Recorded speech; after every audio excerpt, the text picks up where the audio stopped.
पुण्यातील मोशी इमारत दुर्घटनेमध्ये 6 जणांचा मृत्यू. घटनास्थळी पाहणी करण्यासाठी गेलेल्या सुनेत्रा पवार यांचा ताफा अडवण्याचा प्रयत्न. सुनेत्रा पवारांसमोर नातेवाईकांचा संताप.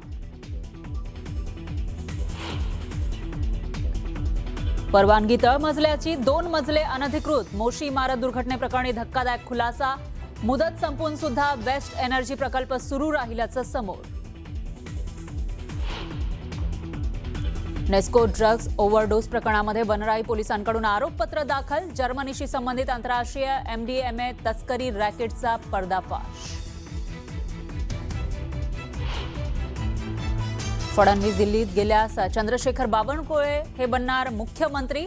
शिंदे कधीही मुख्यमंत्री बनणार नाही. खासदार संजय राऊतांच्या दाव्यानं चर्चांना उधाण.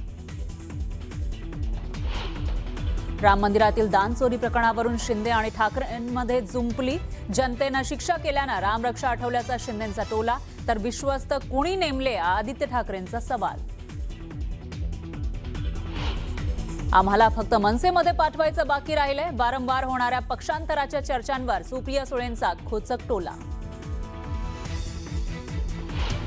अंधेरी टीसी आणि प्रवाशांमध्ये मराठी बोलण्यावरून वाद. टीसीनं प्रवाशाला स्टेशनवर डांबून ठेवल्याचा आरोप. मराठी एकीकरण समिती आक्रमक. व्हिएतनामच्या फुकोक बेटाजवळ भारतीय पर्यटकांना घेऊन जाणारी बोट उलटली. 15 जणांचा मृत्यू, काही जण जखमी. टाळ मृदंगाच्या गजरात ज्ञानेश्वर माऊलींची पालखी सासवडकडे मार्गस्थ. खडतर दिबेघाट सर करत वारी चालली पंढरीला.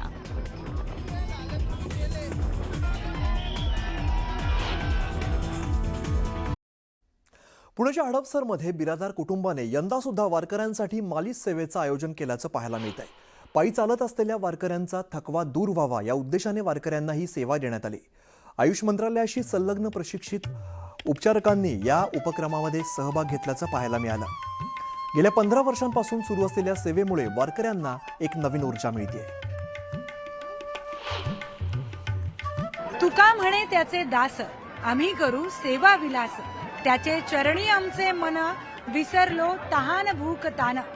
जगद्गुरु संत तुकाराम महाराजांचा हा अभंग आहे. या अभंगाचा अर्थच असा आहे की आम्ही त्या माऊलीचे दास आहोत, आम्ही त्या विठ्ठलाचे दास आहोत आणि जे जे कोणी त्या विठ्ठलाचे दास आहेत त्यांची आम्ही सेवा करण्यासाठी तत्पर आहोत.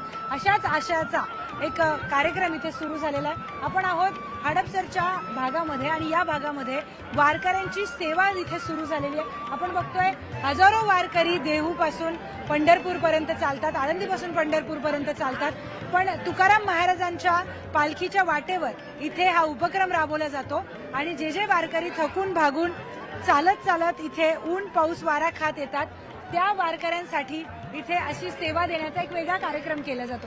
खरं तर ज्या लोकांना वारीमध्ये जाण्याचा योग येत नाही ती लोक वारकऱ्यांसाठीची ही सेवा करतात आणि त्यातून पुण्य मिळवण्याचा प्रयत्न करतात. माझ्यासोबत आनंद बिराजदार सर आहेत, त्यांच्याशी आपण बोलूयात. माऊली, तुम्ही स्वतःहून वारकऱ्यांची मालिश करतायत, दरवर्षी तुमच्याकडून हा उपक्रम केला जातो. काय नेमक्या भावना असतात, कसं वाटतं? एकदम आनंद वाटतं मनाला. असं वाटतं की पांडुरंगाची सेवा करत आहे. माऊली आणि तुकाराम महाराजच्या पालखीसोबत जाणारे सगळे जे भक्त आहेत देवाला समर्पित होऊन ते काम करत असतात आणि त्यांची सेवा करण्याला आम्हाला एक संधी मिळते. एक महत्त्वाची बातमी आपण बघूया. अन्न आणि औषध प्रशासन विभागाचा कारभार तुकाराम मुंडे यांनी हाती घेतल्यानंतर जळगाव शहरात भेसळयुक्त पनीर विरोधात कारवाई सुरू झालेली आहे. सुरू झालेल्या धडक कारवाईचा मोठा परिणाम आता दिसून येतोय. शहरातील बाजारातून भेसळयुक्त पनीर जवळपास गायब झालेला आहे आणि शुद्ध पनीरच्या विक्रीमध्ये लक्षणीय वाढ झाली आहे. हॉटेल चालक आणि ग्राहकांनी या कारवाईचं आता स्वागत केलेलं आहे. शुद्ध पनीरच्या विक्रीत सुमारे 40 ते 42% वाढ झाल्याचा दावा होलसेल विक्रेत्यांनी केलाय. भेसळ विरोधी कारवाईला ग्राहक आणि व्यावसायिकांनी पाठिंबा दिलाय. कारवाईचं आम्ही स्वागत करतो. जेवढं जळगावमध्ये जर काही भेसळयुक्त पनीर वगैरे वापरत असतील त्याच्यावर कारवाई झाली आहे व ते सर्व बंद झालं आहे. जे हॉटेल विक्रेता आहे आता जळगावात मला तरी वाटतं 100% हॉटेलमध्ये हे शुद्ध पनीरच वापरलं जाईल व ग्राहकांच्या स्वास्थ्यासाठी सुद्धा ते महत्त्वपूर्ण आहे. ही जी कारवाई चालू आहे ही अतिशय सुंदर व प्रक्रिया चालू आहे आणि तशाच पद्धतीचं कारवाई पुढे सुद्धा सुरू व्हायला पाहिजे. आणि असेच तुकाराम मुंडे साहेबांसारखे अजून 10 अधिकारी असे जर कधी महाराष्ट्र राज्याला भेटलं तर जे भेसळयुक्त कारभार जो चालला आहे फक्त इथेच नाही, फूड अँड ड्रगमध्ये नाही, बाकी सर्व ठिकाणी असे जर अधिकारी मिळाले तर 100% आपल्याला याच्यात न्याय मिळेल आणि जे लोकांना जे भेसळयुक्त कारभारचा जो माल खायला भेटतोय तो बंद होईल. सगळ्यात जास्त तर पनीरची डिमांड वाढली, 43% मी ॲव्हरेज काढला होता, तर 43%ने डिमांड वाढली. त्या अगोदरच्या पनीरपेक्षा आताची जी चव आहे म्हणजे खूपच वेगळी टेस्ट आहे. आणि आरोग्य म्हटलं म्हणजे पनीर चेंज झालं, सर्व गोष्टी चेंज झाल्या, आरोग्य तर चांगलं राहणार आहे. त्यासाठी मुंडे साहेबांचं तर स्वागत केलंच पाहिजे. इथंच काय पूर्ण महाराष्ट्रात ज्या ज्या ठिकाणी पण त्यांनी भेट दिली असतील किंवा दारी पाडले असतील तर त्यांचे योग्य निर्णय आहे आणि त्याला म्हणजे सकारात्मक त्यांना यश मिळालेलं आहे. आणि मुंडे साहेबांचे पुनश्च मी जळगाववासी किंवा धरणगावकडनं स्वागत करतो. मोशीमधील ती इमारत दुर्घटना माहिती असेल, जिथं कचऱ्याचा डोंगर येऊन कोसळलेला होता एका इमारतीवर आणि त्या इमारतीमधील कामगार जे आहेत ते जे कर्मचारी आहेत ते अडकले होते. मोशी इथल्या त्याच वेस्ट टू एनर्जी प्रकल्पामधील प्रशासकीय इमारत कोसळून झालेल्या भीषण दुर्घटनेनंतर आता धक्कादायक अशी माहिती समोर येते. या दुर्घटनेमध्ये 6 कर्मचाऱ्यांचा मृत्यू झाला आणि 2 जण अद्यापही ढिगाऱ्याखाली अडकलेत. तब्बल 75 तासांपेक्षा जास्त काळ उलटून गेला आहे, तरी सुद्धा रेस्क्यू ऑपरेशन या ठिकाणी सुरूच आहे आणि या दुर्घटनेबाबत अनेक गंभीर बाबी उघडकीस येत आहेत. या प्रकरणामध्ये प्रशासनाच्या कार्यपद्धतीवर प्रश्नचिन्ह उपस्थित होत आहे. मोशी इमारत दुर्घटनेप्रकरणी धक्कादायक खुलासा. परवानगी तळमजल्याची, 2 मजले अनधिकृत. प्रशासनाचा ढिसाळ कारभार समोर. इमारत कोसळून निष्पापांचा बळी. त्यांना आतमध्ये हे सोडलंय ते सोडलंय, खरं सांगता का खोटे सांगता ते आम्हाला तरी काय माहितीये. पोरं आहेत त्यांना इथे आम्हाला तरी कळायला पाहिजे ना. काय फुगडी काढायला तिकडे पुण्यामध्ये पण इथं त्यांना यायला वेळ नाही. काय पद्धती फडणवीस साहेबांचं काम होतं इथं येण्याचं. ते काय म्हणतात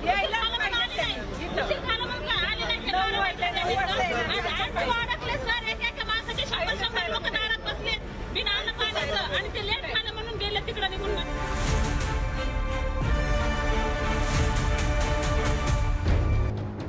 अतिवृष्टीनंतर महाकाय कचऱ्याचा डोंगर कोसळून मोशीतील वेस्ट टू एनर्जी प्रकल्पाची इमारत कोसळली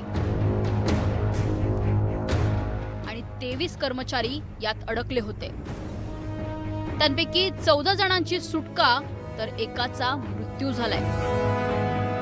आता या दुर्घटनेवरून आरोप प्रत्यारोप सुरू झालेत.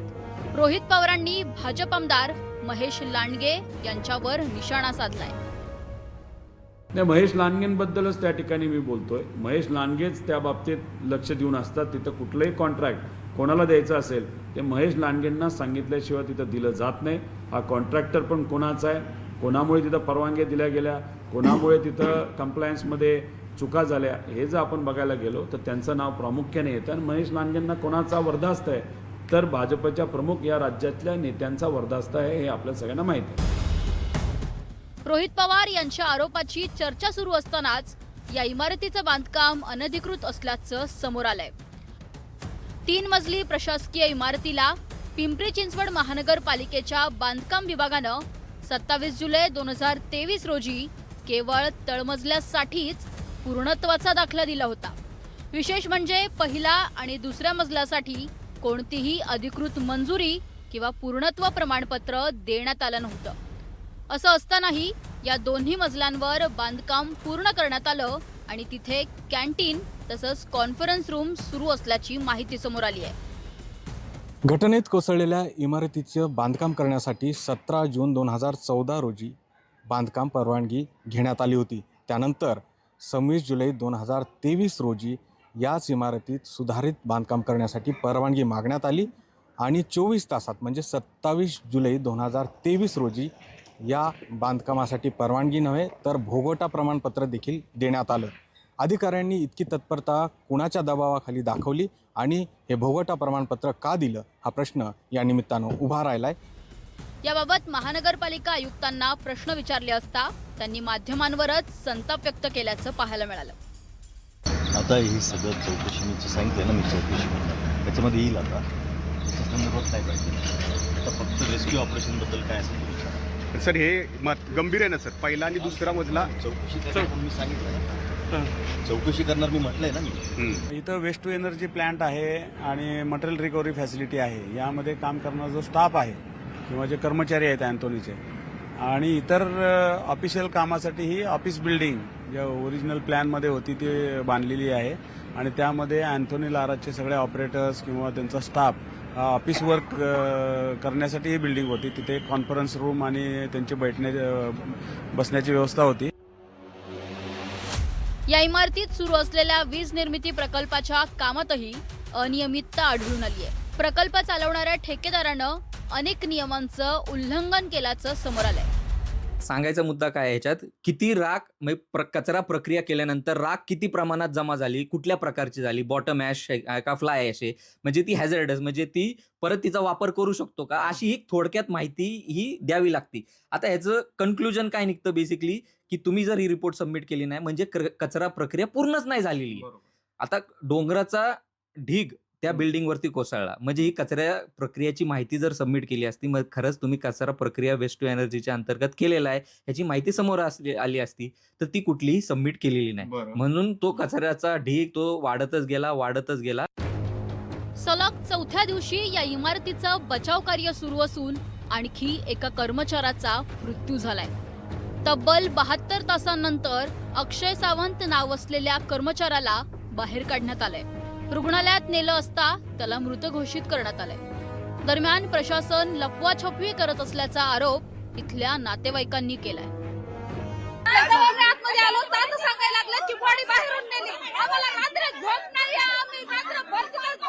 आम्ही गेली 4 दिवस झालं इथं वाट बघतोय.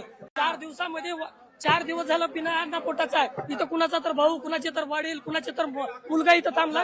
त्यांना न कल्पना देता ही बॉडी घेऊन जात आहे सांगत नाहीत. आतमधून कुठली माहिती बाहेर येत नाही. ते डायरेक्ट अँब्युलन्स तिथं उभी करतात आणि एक पेशंट त्यांनी वायसीएम मध्ये रुग्णालयामध्ये हलवला. मग त्यांनी सगळी खरी माहिती आम्हाला द्यायला नको का? इथं सगळे त्यांचे नातेवाईक थांबलेत. किती वेळ झाला थांबल्यात? 70 तास इथं थांबलेत लोक. मोशीतील या इमारत दुर्घटनेनंतर अनेक गंभीर प्रश्न आता उपस्थित होत आहेत. अधिकृत परवानगी नसताना वरचे 2 मजले उभारण्यास परवानगी कोणी दिली? त्या मजल्यांवर कर्मचारी काम करत असताना त्यांच्या सुरक्षेची जबाबदारी कोणाची होती? आणि संबंधित विभागानं याकडे दुर्लक्ष का केलं? असे अनेक प्रश्न आता निर्माण झाले आहेत. अभिजित पोतेसह गोविंद वाकडे, न्यूज 18 मराठी, पिंपरी चिंचवड.